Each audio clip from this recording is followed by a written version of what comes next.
एक अनसुलझा रहस्य। साल 1996 झारखंड के घने जंगलों के बीच एक पुराना रेडियो स्टेशन था, रेडियो 27। वो स्टेशन कई सालों से बंद पड़ा था। सरकार ने उसे सील कर दिया था। लेकिन अजीब बात यह थी कि हर रात ठीक 2:17 बजे आसपास के गांव में पुराने रेडियो अपने आप चालू हो जाते थे और उनमें से एक टूटी हुई आवाज सुनाई देती थी। क्या कोई मेरी आवाज सुन रहा है? गांव वाले कहते थे कि ये आवाज इंसान की नहीं है। कई लोगों ने उस आवाज को सुनने के बाद अपना मानसिक संतुलन खो दिया था। कुछ लोग तो अचानक गायब भी हो गए। लेकिन शहर से आया एक पत्रकार आरव शर्मा इन बातों पर विश्वास नहीं करता था। उसे लगा ये सिर्फ अफवाह है। उसने तय किया कि वो इस रहस्य की सच्चाई दुनिया के सामने लाएगा। गांव वालों ने उसे रोका, वहां रात मत बिताना। जो भी रुका वो बदल कर लौटा। लेकिन आरव नहीं माना। उसने अपने कैमरे, रिकॉर्डर और टॉर्च के साथ उस बंद रेडियो स्टेशन में रात बिताने का फैसला किया। रात धीरे धीरे गहराने लगी। स्टेशन के अंदर अजीब सन्नाटा था। दीवारों पर धूल जमी थी। पुरानी मशीनें जंग खाकर खराब हो चुकी थी। लेकिन ठीक 2:17 बजे अचानक पूरा स्टेशन अपने आप चालू हो गया। पुराने स्पीकरों से तेज खरखराहट आने लगी।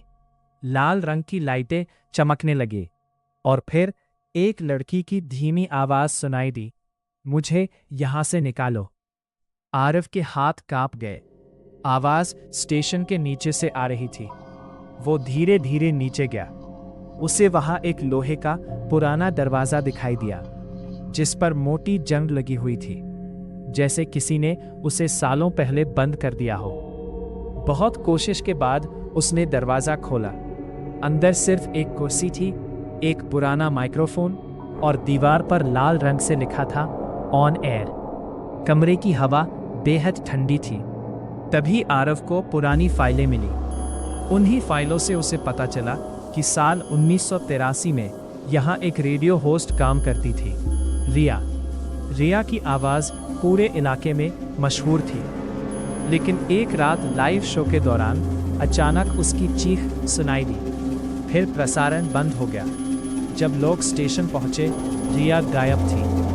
पूरा स्टेशन खाली था। लेकिन सबसे डरावनी बात यह थी कि लाइव प्रसारण अब भी चल रहा था और रिकॉर्डिंग में आखिरी बार रिया ने सिर्फ इतना कहा, वो लोग दीवारों से बाहर आ रहे हैं। उसके बाद सरकार ने स्टेशन बंद कर दिया। रिया कभी नहीं मिली। आरव ने उसी रात पुरानी रिकॉर्डिंग सुननी शुरू की। पहले सिर्फ आवाजें थी। फिर अचानक रिकॉर्डिंग में किसी ने बहुत धीरे से कहा, पीछे मत देखना। आरव का गला सूख गया। उसने धीरे धीरे पीछे मुड़कर देखा, लेकिन वहां कोई नहीं था। उसने राहत की सांस ली। लेकिन तभी उसकी नज़र कैमरे की स्क्रीन पर गई। कैमरे में उसके पीछे एक लड़की खड़ी दिखाई दे रही थी। सफ़ेद कपड़े, काले लंबे बाल और हाथ में पुराना माइक्रोफोन।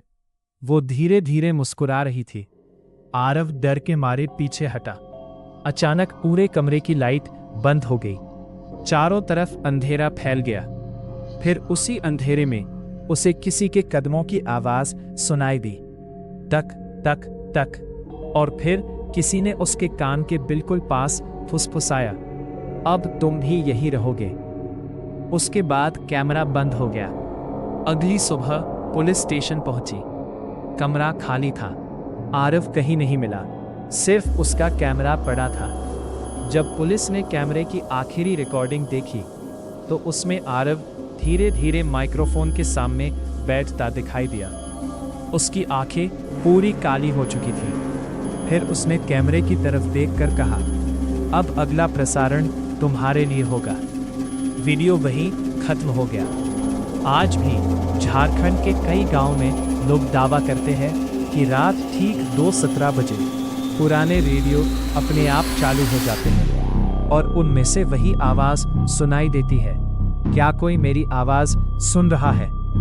कुछ लोग कहते हैं कि वो रिया है और कुछ लोग मानते हैं कि अब उस आवाज में आरव भी शामिल हो चुका है।